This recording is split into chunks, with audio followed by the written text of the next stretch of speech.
What's good, YouTube family? It's your boy A-Dubs Picks, and today I'm checking back in with another YouTube video. And in today's video, I wanted to talk a little bit about the biggest announcement that the league has made in the last 20 or so years. If you haven't heard about the news, you're about to now. And this news that I'm speaking so highly of is the fact that the league is looking to expand and add two expansion teams. This past week, all 30 NBA owners unanimously voted to explore adding two brand new franchises to the league. And the two spots that they're looking to expand into, both on the Western Conference. We'll dive a little bit more into that later and what the league might, reshape as we progress. But Las Vegas, one, and Seattle. So it's an amazing thing to see Seattle get a team and one of the biggest cities in the country, the United States of America, also get a team. The price tag on both of these expansion teams is insane. $7 to $10 billion each is the estimated value. That puts them in the top 10 right away of franchises in the sport. So the Supersonics are coming back. Sin City is getting a team. And the part that not a lot of people are talking about that I want to focus in on a lot is the expansion draft and what that may look like. So that's something that we'll cover in the video as we progress as well. Because your favorite player might get stolen. Like, obviously the higher end guys are all going to be protected, but we'll dive more into that as we go along. So let's start. In a lot of my videos, I like to start at the base, right? The history of it and why what's going on. Kind of give you guys a little bit of backstory and just talk about it as well. So it didn't happen overnight, right? Seattle fans have been waiting 20 years for their team to come back. They obviously two decades ago, the Supersonics got ripped away from the city of Seattle and they become the Oklahoma City Thunder. So all that history that they built in Seattle, and it was such a rich basketball town and city. It all got ripped away. They had a fan base with nowhere to go. Do you jump ship and follow to OKC? I hope that they did, because they would have been set up for success now. One of the biggest cities in America without a team for almost 20 years, and it's been such a rich basketball city. So expansion, if it happens, which it's only a matter of time at this point, it's going to happen. Seattle was a no-brainer, right? That was the easiest pick in the world for the league to make. And then Las Vegas, right? We've seen Las Vegas come up in the NBA world a lot more over the last 2 seasons. They've been hosting the NBA Summer League, the NBA Cup Championship, and then any type of showcase events. It just made sense, right? It seemed almost as if they were auditioning for a franchise when expansion hit. And all that auditioning paid off. So for years, it felt like the league was telling both of these teams, not yet, not yet, not yet. We're going to stay at 30 teams. We're not going to move. And there's not been any expansion since 2005, I think, over 2 decades, 20 plus years of the same franchises, just repeat, which is totally fine. I think it's interesting. And where fans are becoming divided is not everyone is on board. I've seen a lot of fans saying this is going to dilute the talent pool. It's going to, you have to redraw the conference lines. You're going to have to shift some teams out east and put these two Western Conference teams out west.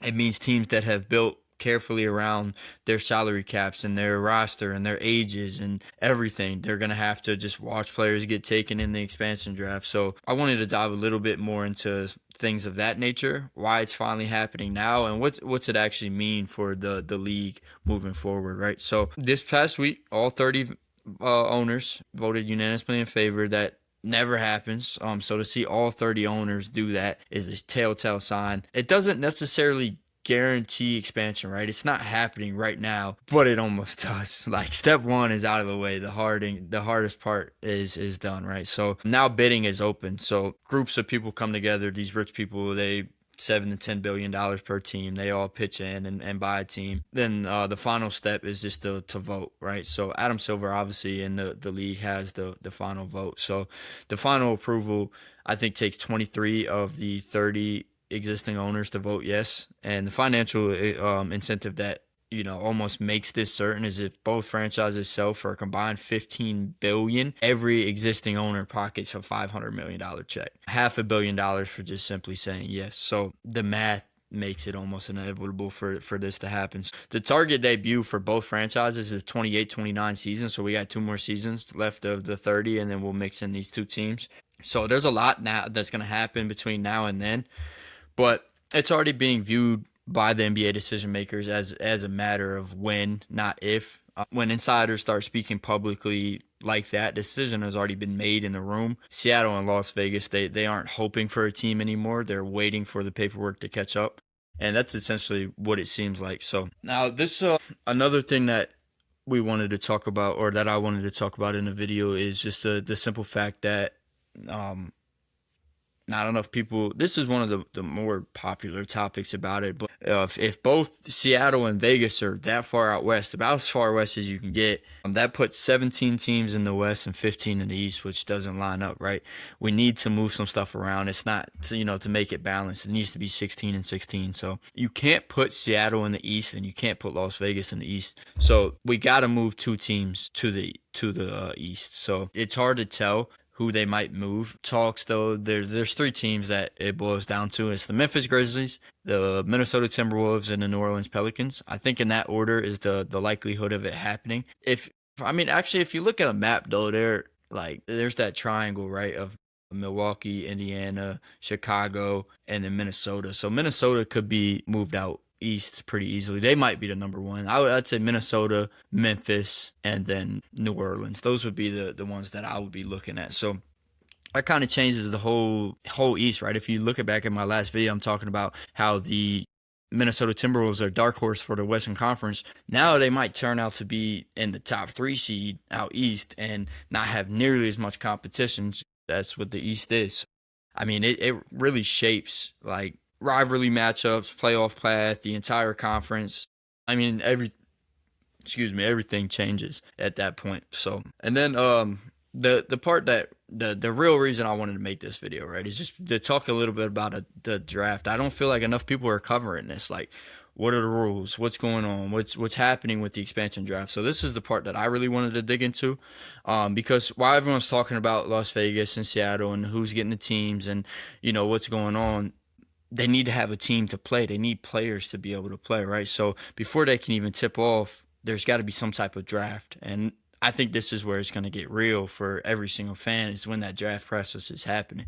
So each existing team can protect up to 8 players, which is huge. Every team must have at least 1 player exposed. So even if you somehow magically have less than 8 players on your team, if you have 6 players, you got to throw one of them out there. So it's almost like every other team is going to be involved in this. No one's going to get a free pass, and every roster is going to be vulnerable. And also, I said, everyone's going to have more than 8 players too. So there's going to be teams that aren't protecting a lot of people.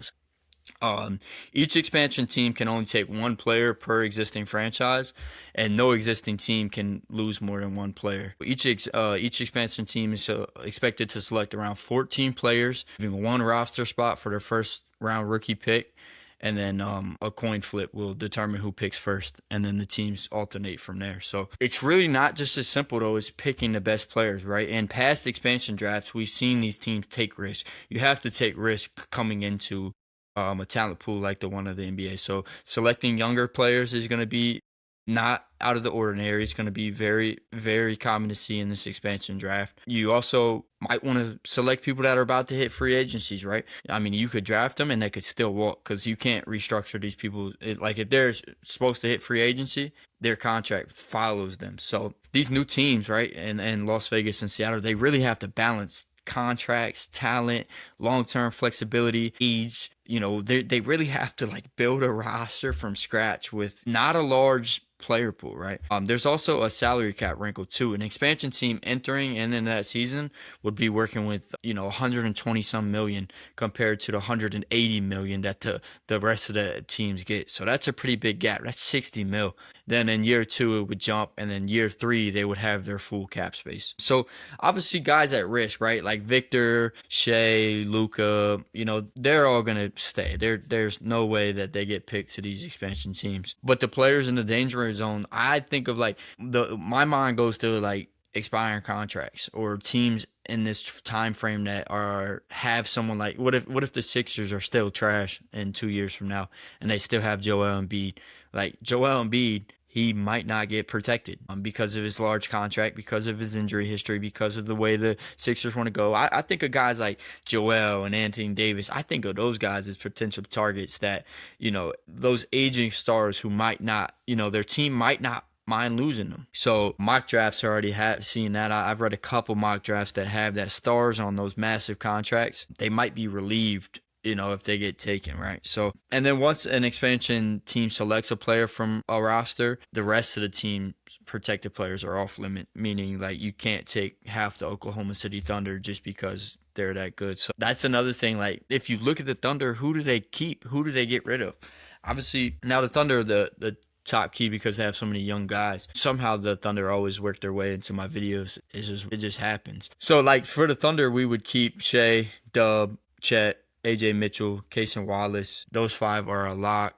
Who else am I missing? Like Jalen Williams. What happens? Who do they keep? Jared McCain. Who do they keep? Who do they get rid of? It's hard to tell. I mapped it out the other day. Someone asked me that question. I mapped it out, and we were leaving good guys on the table. Like Lou Dort is gone, or Wiggins is a gone, or Joe. Like it's tough. Like these expansion teams will be able to pick up some guys, so it's tough. And here's another storyline that I can't stop thinking about. Just because Seattle pivoted and went to Oklahoma City, right? What if Seattle's first pick comes from the Oklahoma City Thunder? Someone gets to go there and go from OKC to Seattle and be the best player on the team. The same franchise that took Seattle's team in 2008, and then Seattle's taken one of OKC's best players as their very first expansion pick, or one of their first few. That would just be like full circle moment for the league right there. Main point of the video is just to talk a little bit about the history of expansion, what to expect, expected value of these franchises. And then the expansion draft was the main part. So that's where things are going to get personal. And then when it's time, it's going to be fun to continue making videos and content about the expansion draft because it's so new. It's new for everybody. It hasn't happened in my lifetime. I think I was 2 years old the last time a team got added to the league, or flip spots, or whatever it may be. Let me know down below which team's expansion draft situation like worries you the most. Is there a team that you think of like the Thunder? Not the Thunder, because we already talked a little bit about them, but is there any other teams that like puzzle you? Like, I want to build. Who do they keep? Who do they get rid of? Let me know down below, man. And then if this video broke it down for you, let me know down below too. If you like what you saw, hit that like button, hit that subscribe button. It takes 2 seconds. Once we get to 100 subscribers, we're doing a giveaway as well. So lock in with me on the giveaway, man. It is a like I said, takes 2 seconds, man. What are you doing if you aren't subscribed? Hit that subscribe button. We got tons of content coming, 2 videos a week at minimum. And NBA season is just heating up. Playoffs are here, baby. So I appreciate you guys, and I'm out.